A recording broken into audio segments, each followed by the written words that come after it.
So hey guys, welcome back to the channel. তো আজকে ভিডিওটাতে চলেছে মেনলি আবার অ্যাবা আর যে সিক্রেটগুলো, বেসিক্যালি সিক্রেট টাবের আপডেট দেবো। বিকজ আমি লেটলি রিয়েলাইজ করলাম যে আমি অনেকদিন ওদেরকে দেখাইনি প্রপারলি। আর অ্যাবা 2-3 মাস আগে কেমন ছিল, আই গেস 2-3 মাস, আর এখন কেমন আছে সেটা তোমাদের জানাবো। কারণ অ্যাবা অনেকদিন ধরেই চ্যানেল থেকে গায়েব ছিল। ঠিক আছে, ভালো আছে, কোনো প্রবলেম নেই। এবার ওকে এখন এমন একটা স্টেজ, এখানে ওকে হ্যান্ড ফিড করানো আর মানে চেনা পরিচিত ওটা শেখাতে হবে। তো তাই জন্যেই তো চলো ভিডিওটা শুরু করি।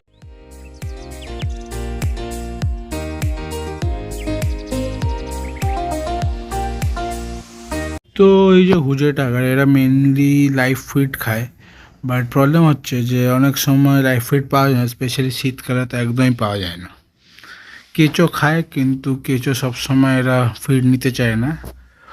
তো আমি একটা জিনিস বলবো, যাদের কাছে এরকম মাছ রাখো যারা একটা পার্টিকুলার জিনিস খায়, তাদের বেস্ট উপায় হচ্ছে আস্তে আস্তে তাদেরকে চেঞ্জ করে নাও টাইম থাকতে থাকতে।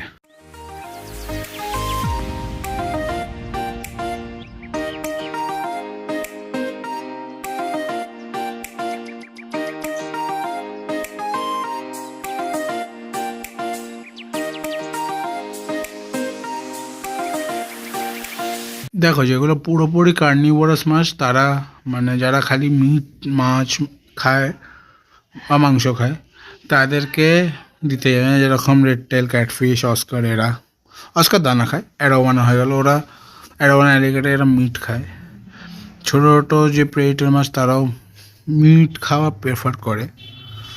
তো তাই জন্য কি বলতো, থাকতে থাকতে ওদেরকে এমন একটা জিনিসে হ্যাবিচুয়েট করো যেটা সবসময় পাওয়া যাবে। না হলে এরা পুরোপুরি খাবার ছেড়ে দেবে আর তারপর মারা যাবে, যেটা খুবই কষ্টকর।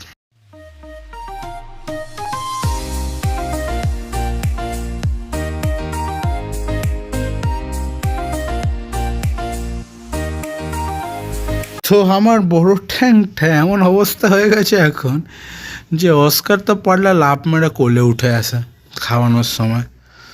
আর এই যে কবুতর কই, যেটা আমার বন্ধু আমায় দিয়েছে, প্লাস একটা বড় অ্যালবিনো নর্মাল প্লেকো আছে, সে একটা কোনায় পড়ে থাকে ফিল্টারের পাশে, ওর ওই জায়গাটাই ওর প্রেফারেবল। এরা এই দুটো মানে এই শার্ক, এরা এমন করে খাওয়ার সময় যে কোনো দিন খায়নি। মানে পারলে লাফ মেরে হাত থেকে না কোল থেকে এসে খায়। তো এখন একটা ছোট্ট আপডেট দিই অ্যাবার ওপরে। এটা ফার্স্ট যখন আমি অ্যাবার নিয়ে এসেছিলাম, খুব ভয়তে ছিলাম, কারণ সবাই জানো Abba is very very costly and tricky to keep. যখন ছোট থাকে, একবার হ্যাবিচুয়েটেড হয়ে গেল যখন ট্যাঙ্কে, তখনও খাওয়া দাওয়া সব নিজে থেকে শুরু করবে, ওটা খুব ভালো লাগে।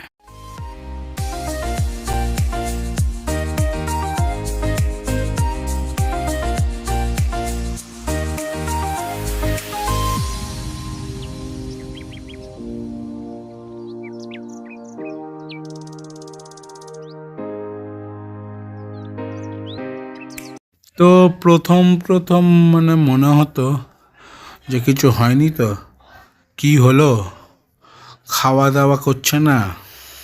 মানে প্রথমে খালি কিছুই খেতে, আর একটা ছোট্ট ওই জন্য সেট আপ করেছিলাম। আগে একটা ফিল্টার ছিল, মানে power filter, sorry excuse me, আর ওটাকে সরিয়ে আমি এরকম একটা নিজের পার্সোনাল মেড স্পঞ্জ ফিল্টার করি। এটা আমার প্রেফারেবল, কারণ অনেকজনই বললো যে একে স্পঞ্জ ফিল্টার দাও, আর ওই ট্রেডিশনাল যে পাওয়া ওটা আমার পোষায় না।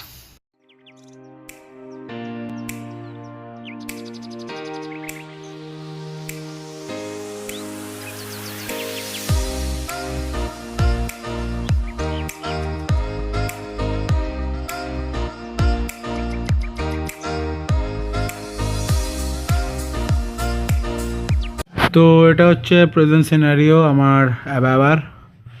এ প্রায় আই গেস 6 to 7 ইঞ্চ, তারও বেশি হয়েছে, আমি জানি না, ধরি না, বিকজ এখন ওকে ধরে বার করি না খুব একটা। ও নিজের মতন থাকে, আমি মাসে একবারই জল পাল্টাই, কারণ ও এতটা একটাই মানে নিজের মতন থাকে না, যাকে আমি ডিস্টার্ব করতে চাই না খুব একটা। আরও এতেই খুব ভালো থাকে, একবার পুরো ডিপ ক্লিন করে দিয়েছি জল আমি, এখন জল পুরো পরিষ্কার।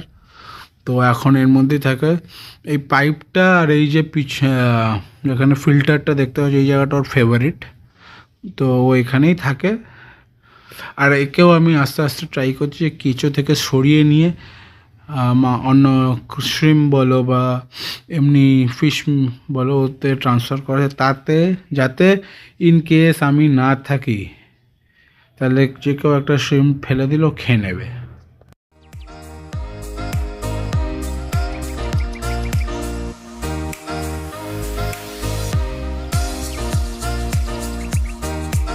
না থাকে ইন দ্য সেন্স যদি বাইরে ফেলে যাই, অন্য কিছু পাবো না, কারণ মা বা বাড়িতে এমন কেউ নেই যে কিছু দিতে পারবে, তো সেটা একটা ঝামেলা।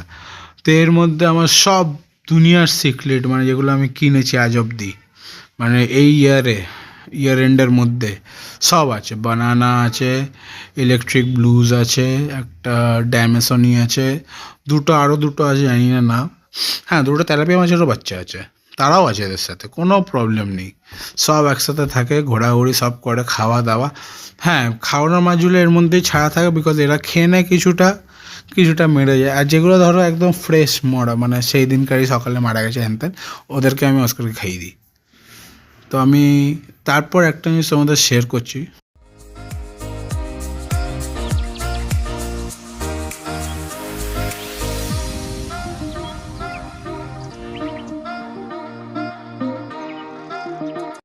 অ্যারোওয়ানাকে না যখন ছোট থাকবে তখনই হ্যান্ড ফিড করা শিখিয়ে নাও, কারণ দুটো সুবিধা হয়। যখন ওকে বড় ট্যাঙ্কে দেবে যেখানে আরও 10-12টা মাছ আছে, ও তাহলে তোমার হাত দেখে জানবে যে এখন খাওয়ানোর টাইম, ও ঠিক চলে আসবে খেতে। নাহলে ভয় পেয়ে অ্যারোওয়ানা যদি খাওয়া একবার বন্ধ করে তাহলে ওকে আবার খাওয়ানোর এটা কি আমি জানি কি কঠিন। তো আমি কি করি, মাছের টুকরো বা কিছু শ্রিম্পের টুকরো এরকম কাঁচে লাগিয়ে দিই, এবার ও ঘুরে এসে খেতে থাকে। এতে কি হয়, ও হ্যাবিচুয়েটেড হয়ে যায় যে হ্যাঁ ঠিক আছে এরকম খাবার দেবে, খাবার থাকবে, খেয়ে নেবো।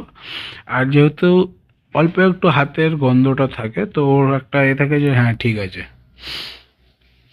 এখন লাইট বন্ধ করলে খায়, বাট আস্তে আস্তে একে আমি পুরোপুরি হ্যান্ড ফিডে নিয়ে আসবো। আজ ভিডিওটা কেমন লাগলো বলে লাইক করো, শেয়ার করো, সাবস্ক্রাইব করো, আর কমেন্ট করে জানিও যে কেমন লাগলো। আর অ্যাবাকে রাখা নিয়ে ফিউচারে একটু ভাবতে হবে, কারণ 3 ফিটের কাছাকাছি তো আমি ট্যাঙ্কে বড় দেখেছি অনলাইন, কলকাতায় যাই না ভাই। কেউ যদি জানিয়ে থাকো প্লিজ জানাও, কারণ কলকাতায় কি মানে এখন তো ঠিক আছে চলে যাবে, আর একটু বড় হলে ওই ট্যাঙ্কে থেকে যাবে, পরে না হয় আমি ট্যাঙ্ক বাদ দিয়ে ওকে গামলায় রেখে নেবো, তাও বেটার। কিন্তু নিয়ার ফিউচারে যে কী করবো ওটাকে নিয়ে সেটা একটু চিন্তার বিষয়। আর সিক্রেটগুলো যেরকম আছে ওরকম থাকবে, আমি ভাইব্রেন্ট সিক্রেটগুলোকে রাখবো, বাকিগুলো হয়তো কাউকে দিয়ে দেবো, নাহলে বেঁচে দেবো। বাট এখন সবাই সেটেলড আছে, আর আমি চাইছি যে বানানাগুলো আর কয়েকটা হোয়াইট আনবো একটু বড়ো সাইজের, নাহলে কি বলো তো ছোটো থাকলে না মারপিট করে মরে যাচ্ছে। তো ম্যাক্সিমাম ব্লুগুলোই ঠিক থাকছে, তো জানি না, অনেক সময় হয় অনেকজনের সাথে স্পেসিফিক মাছের কালার ছাড়া টেকে না। যেমন আমার কাছে রেড মলি টেকে না, এখনও টেকে না রেড মলি, তারপর কালারফুল গাপ্পি একদম টেকে না। তো তোমাদেরও কিছু থাকলে যে হ্যাঁ, সবাইকে অ্যাডভান্সে merry Christmas, happy new year, আর দেখা হবে নতুন ব্লগে। So tata.